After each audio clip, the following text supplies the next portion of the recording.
Serikali ya Ghana imekubali rasmi pendekezo la kufanya marekebisho ya katiba ya mwaka 1992 kwa kuongeza muda wa muhula wa rais kutoka miaka 4 ya sasa hadi miaka 5.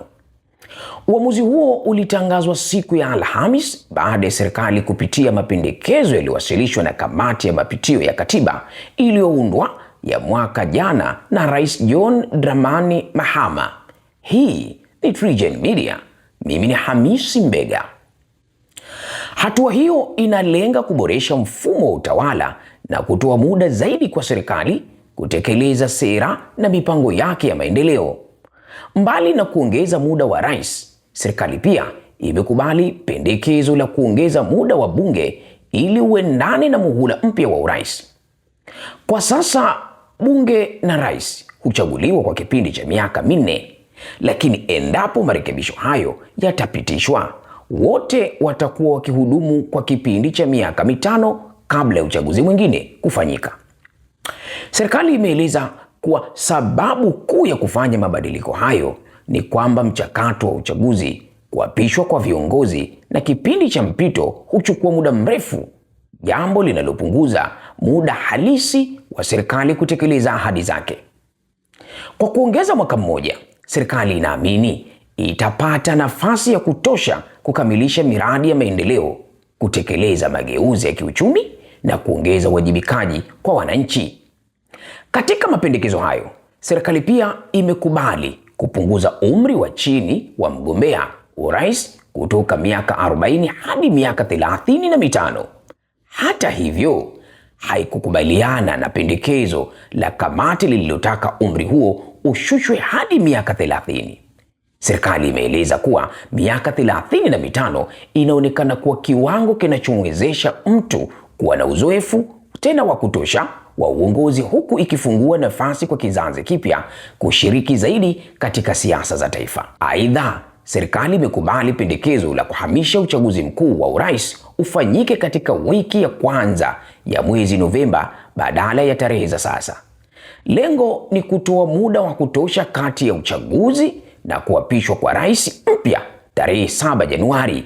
Hivyo kupunguza changamoto zinazoweza kujitokeza wakati kipindi cha mpito wa uongozi.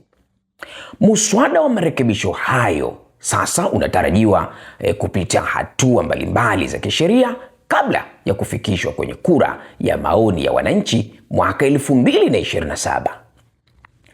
Kwa mujibu wa sheria za Ghana, takriban 40% ya wapiga kura waliojiandikisha wanapaswa kushiriki katika kura hiyo, na kati ya 75% lazima waunge mkono mabadiliko hayo ili yaweze kupitishwa rasmi.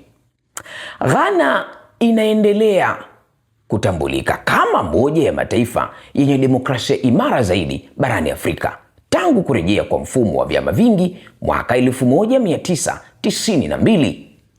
Nchi hiyo imekuwa ikifanya uchaguzi wa mara kwa mara wenye ushindani, huku madaraka ikibadilishwa kwa njia ya amani kati ya vyama vikuu viwili, yani National Democratic Congress NDC na New Patriot Party NPP. Mfumo huo umeifanya Ghana kwa mfano wa utulivu wa kisiasa na kuheshimiwa kimataifa kwa kuheshimu utawala wa sheria na taasisi za kidemokrasia. Hata hivyo, pendekezo la kuongeza muhula wa rais linatarajiwa kuzua mjadala mpana miongoni mwa wanasiasa, wanaharakati na wananchi. Wapo wanaoamini kuwa muda wa miaka 5 utaiwezesha serikali kutekeleza mipango yake kwa ufanisi zaidi, wakati wengine wanaona kuwa ni muhimu kuhakikisha mabadiliko hayo hayaathiri uwajibikaji wa viongozi wala misingi ya demokrasia. Hatima ya maendeleo hayo sasa inategemea mchakato wa bunge na uamuzi wa wananchi kupitia kura ya maoni inayotarajiwa kufanyika mwaka wa 2027. Hii ni TriGen Media na mimi ni Hamisi Mbega.